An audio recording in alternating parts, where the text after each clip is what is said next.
Hi everybody, welcome back to the Face of Pro-Life. Again, I want to welcome Bill O'Brien, the Vice President of the Connecticut Right to Life, and we're here. Glad to be here, thank you. Yeah, thank you for coming. So nice having you. And welcome everyone for joining us. Bill has some very interesting things, events to mention that are coming up. Bill, I want you to begin. Okay.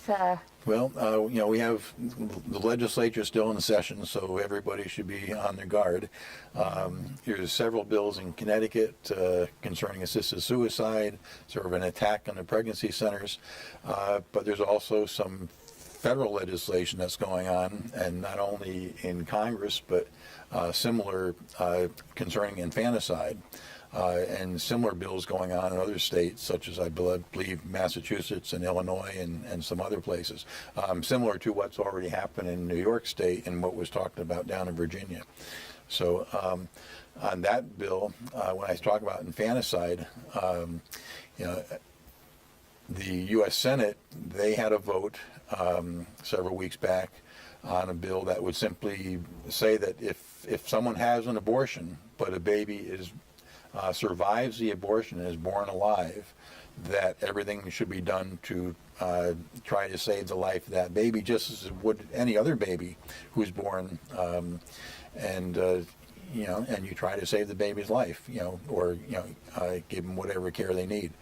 And so it's as simple as that. It's simply saying that you treat a baby born after an abortion, if it survives, the same as any other baby. as a person, as a human being. Right. Mm-hmm. And again, that's the same as Illinois is looking at, and Virginia and so on. So it did come up in the Senate. I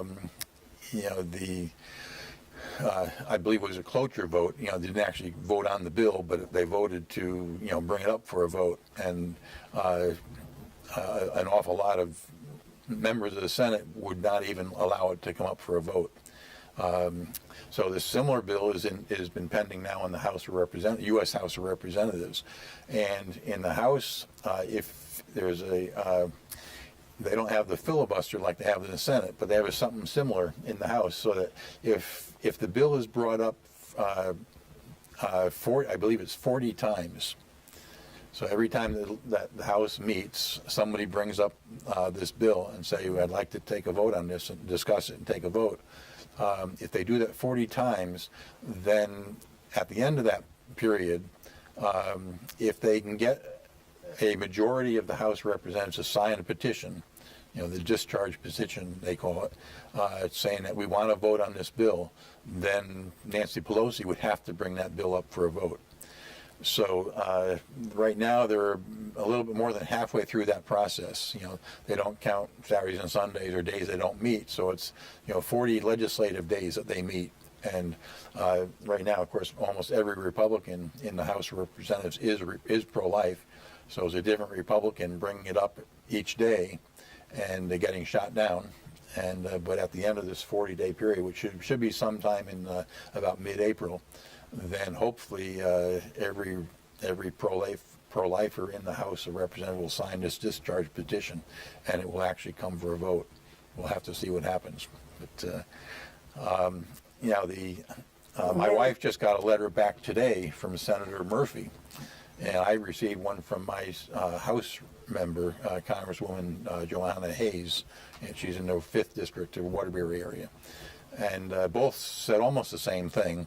And the key thing was that they say, well, it's already against the law to commit infanticide, which is true.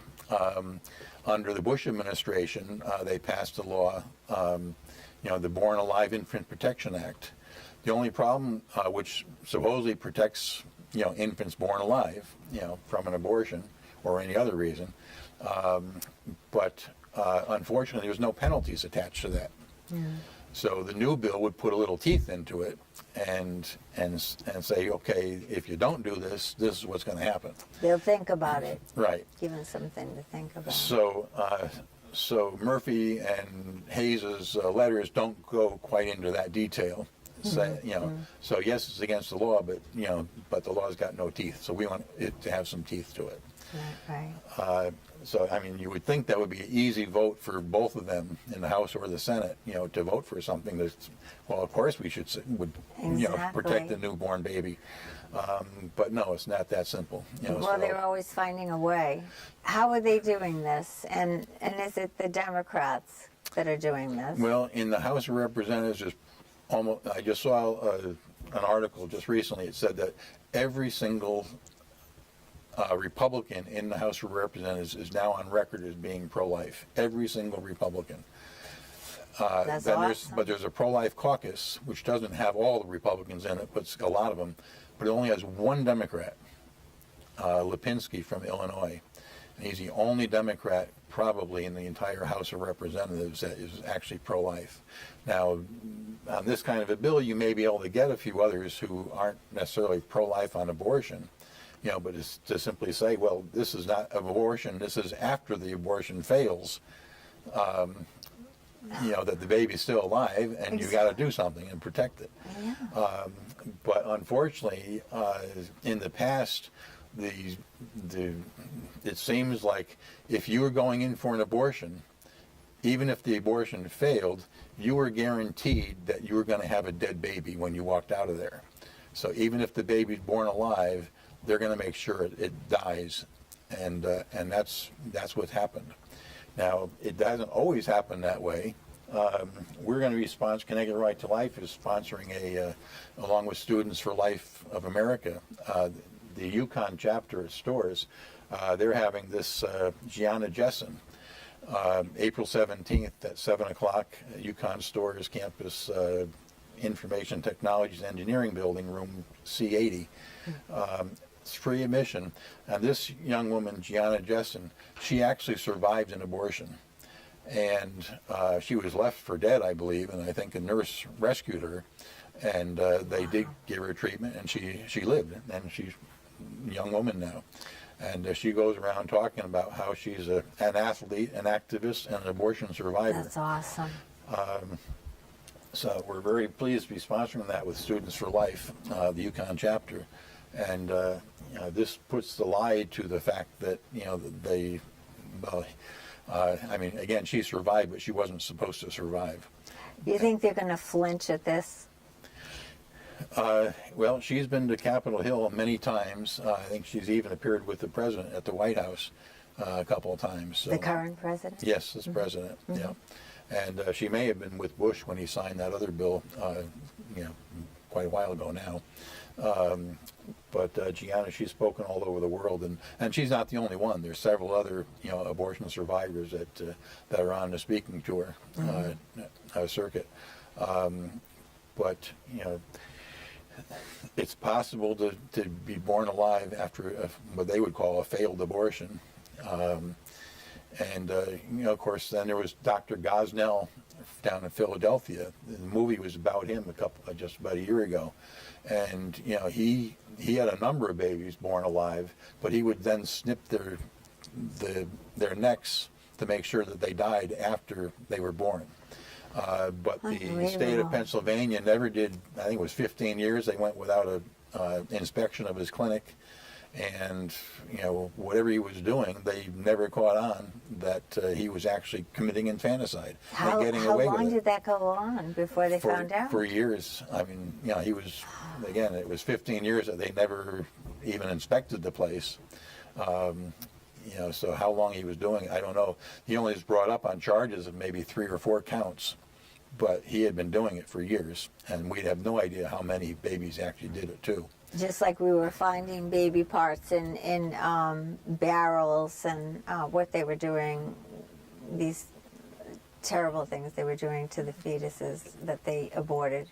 Right. And for years. Well, they treat the babies' bodies as medical waste. Exactly. And of course, the Planned Parenthood has now been accused, on tape, on more than a dozen tapes, of actually, trashing them. Well, not just trashing them, but selling the baby body parts. Exactly, And yeah. And making some of those money. cases are going to be coming up very soon. And of course, Congress they held hearings on the sale of baby body parts, and farmed out a number of investigations to the FBI and to several states or local jurisdictions. So those, hopefully, we haven't heard back on what's happening with those investigations, but they could be coming out as well sometime soon. Yeah, that's what my question was. Are they taking it seriously? I know they say they're going to investigate, but are they taking it seriously? This is a business, a big business in our country, and it's very, very concerning.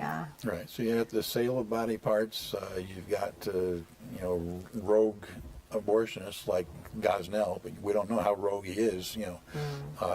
How many other places aren't getting inspected? Much less investigated. Oh, exactly. And if you want to talk about a back alley abortionist, well, he was certainly one, but he's legal just like any other abortionist today. Doing his thing down in Philadelphia. Of course, he's in jail now, so that's one less we have to worry about. Well, that's about time. Yeah. It's about time. But there's got to be more than just him. Oh, absolutely. I'm sure there's many, many more, and I pray that we're going to find them. And well, I mean, even here in Connecticut, this. There's a state regulations that any medical clinic gets inspected, and that includes abortion clinics in Connecticut. But the abortion clinics are not inspected as often as other medical places. And I'm sure they have regulations to go by. They do, right. But for some reason, you can inspect a restaurant every year, or maybe even more often, but it's only every 3 years for the abortion clinic. Why is that, Bill? That's just the way the state wrote it up. Does each individual state write up their own agenda? Yeah. So it may be by state law or it's by state regulation. I see. So they're free to do basically whatever they want to do. Right. Yeah, well, and Connecticut's fairly liberal. We talk about these laws in New York and Virginia and Illinois and so on. Basically, it's defensive in a sense that they're thinking now that Roe v. Wade is endangered and that may get overturned.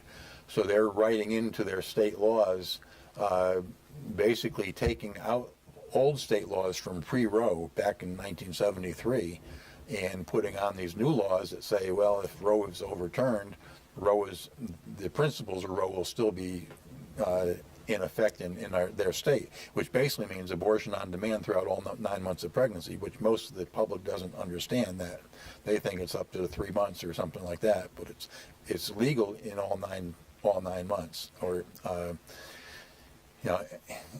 the reason you haven't heard Connecticut rushing to change its law, because it did it almost 30 years ago. In 1990, it repealed its old 1972 law and wrote into effect Roe v. Wade.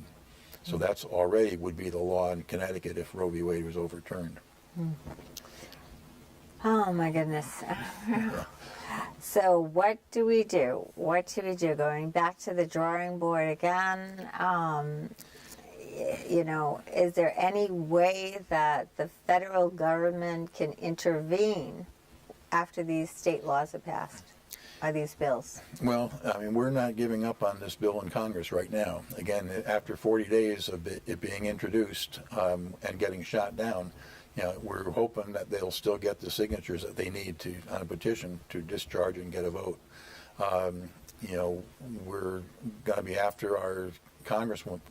People should be calling their congressman right now and asking their congressman, even though they're Democrats in Connecticut, all of them are. You can call them and say, you say that you're against infanticide. Well, let's put some teeth into that, and let's put some penalties for that.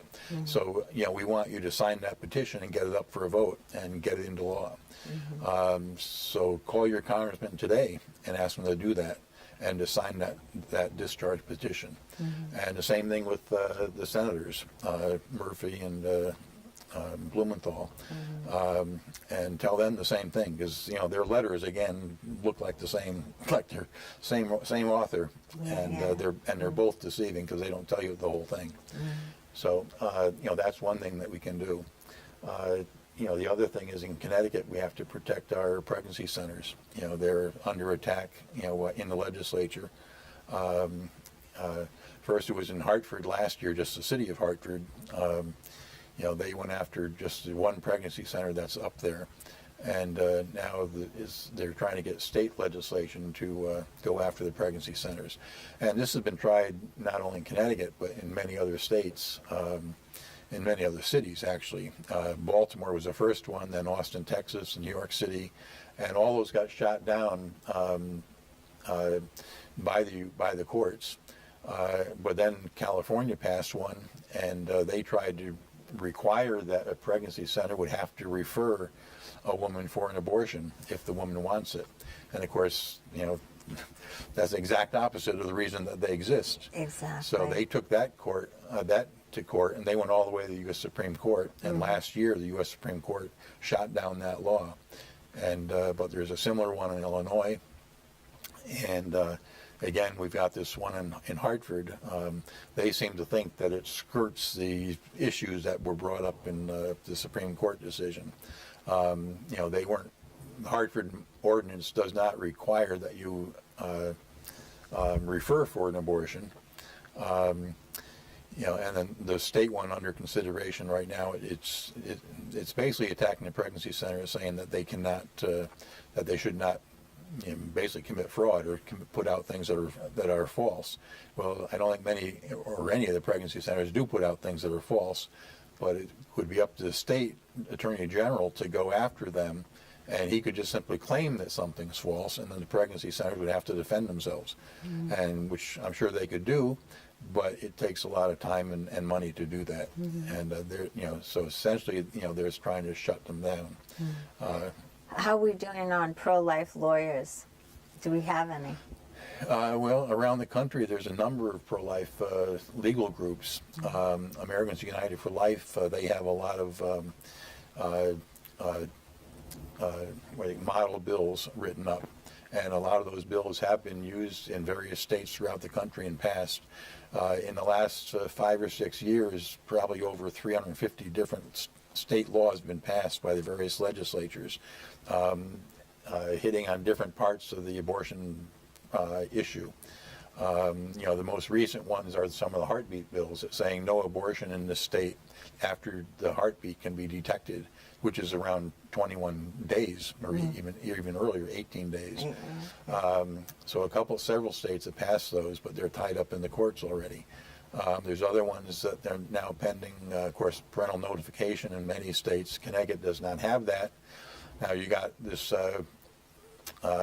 movie that just is coming out now, Unplanned, about a woman that worked for Planned Parenthood, and she was the youngest Planned Parenthood clinic manager in the country at the time when she started, and then she was their Employee of the Year. But then shortly after that, she quit because she saw an abortion, which she had never seen before, and she came over to the pro-life group that had been picketing outside her, counseling outside her clinic, and but the strange thing is that in Connecticut, a girl of 15 can walk into an abortion clinic without her parents' consent or knowledge, and she can get an abortion. But she can't go to see this movie that shows an abortion. Where does that make sense? Because Hollywood rated it R. Oh, well, obviously.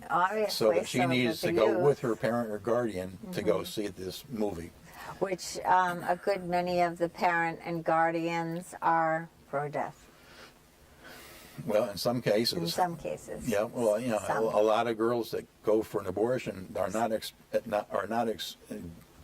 experiencing their choice in the matter. They're being forced by a parent or a guardian, or a boyfriend or the boyfriend's parents, you know, to get an abortion. But my point in saying that was they rated it R, so they had to go with a parent or Right. guardian or And, someone you know, of age. how many And teenagers want to go to the movies with their parents? Exactly. And how many parents are actually, you know, there are some, yes, but it speaks for itself, the numbers. So Right. So you got the hypocrisy of Hollywood, feeding you know, right and into the it. hypocrisy of our state legislature, which you can't give a girl an aspirin in school, but she can be taken out of school and go to the abortion clinic without her parents knowing about it. So that's the state of our society today. And there's got to be something that can be done legally, because that is totally defying every law that is for minorities, or even being under 18. Right, for minors. You're For right. minors, I didn't mean minorities. Yeah. For minors, exactly. Yes. So Well, you know, Connecticut Right to Life, we're having our annual convention in the end of April, April 27th. It'll be at the Courtyard by Marriott in Waterbury. And two of our three speakers, well, one will be a former state legislator, Senator Suzio from the Meriden area, and he'll be talking about his experience up in Hartford. And so the inside scoop on that, and why these pro-life bills aren't moving anywhere. And then the other two speakers will be both lawyers from some of these legal groups I just mentioned. oh, this is going to be awesome. This is what we need. The CEO and president of AUL, Americans United for Life, I just mentioned. She'll be speaking, and she'll be talking about these laws that have been passed. They're model laws. That her organization puts out. So she'll be, one of our speakers, and the other one is Rita Getchell. That first one, Catherine Glenn Foster. She's the head of Americans United for Life, and then Rita Getchell is the other attorney, and she's associated with the Thomas More Society, which is another national legal group, and they actually go into court. Now, AUL, they usually get into the court cases when they get up to the appeals level or the Supreme Court level. Other than that, they mainly support, promote these laws for state legislators to introduce. The Thomas More Society, on the other hand, they take cases, from the local level, and this particular lawyer, Rita Getchell, she's handled all the frozen embryo cases that around the country. Now, of course, in vitro fertilization, Connecticut Right to Life does not necessarily support that. We don't support it. No, we don't. But at the same time, there's probably several hundred clinics doing it across the country. How many frozen embryos there are, it starts out with in vitro fertilization, but if they don't use the embryos right away, then they freeze them. Some have been frozen for up to 22 years before they actually resulted in a live birth. But anyway, some of these frozen embryos, they get in dispute between the parents because they end up getting a divorce or something. And one wants them to be, brought to term, and the other one wants them to be thrown away. So they end up in court, and the court's been ruling that they're not persons, that they're property, just like the slaves were property. And so Rita's going to be going into those court cases and explaining where we're at on those and what we can do about it. I think it's wonderful, the convention, because people need to be educated and they need to know the facts right from the sources. This is going to be awesome. Will it be aired? Will it be, we don't usually film them. We did at one time, but more recently we haven't. But anyone that would like to come to the convention, it's a buffet lunch, and we start around 9 in the morning and end around 3. So it's an all-day event, and again, we have those 3 speakers, and we'll be talking about some of the other things going on. And the here in date the again for legislature. that, Bill? Excuse me. April 27th, Saturday, April 27th, the courtyard by Marriott in Waterbury. And 203-757-5213 is the number you can call to get reserved tickets. That's So awesome. we'd like to see people. It's a great time to just to get together with other pro-lifers from throughout Connecticut, Yeah. and just to network a bit and find out what other people are doing, and how they can all work together to That's what we get have to better do. laws in this state. And, United we stand, divided we fall. That's a great event. And again, that Gianna Justin talk at UConn. That's gonna an be- inspiration and a half. I Yeah. mean, when you have them right there telling their story, Right. and And we need what to reach more? the young people. exactly. I'm always amazed at the Students for Life of America. Maybe 15 years ago, they had maybe 200 chapters on college campuses around the country. Now they have over 1,200, so 1,000 more than 10 years ago or 15 I years ago. heard that. That's So it's- awesome. We need that. And you can see the difference now in the March for Life. I was young once 40 years ago when I started going to the March for Life, but now it's,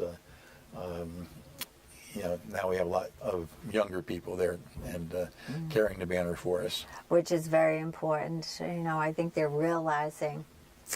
Well, I want to thank you all for joining us. And again, Bill, thank you so much for all this great information that we need, and strengthen all of our morales, and keep moving forward. Thank you for watching the Face of Pro-Life show, and join us again.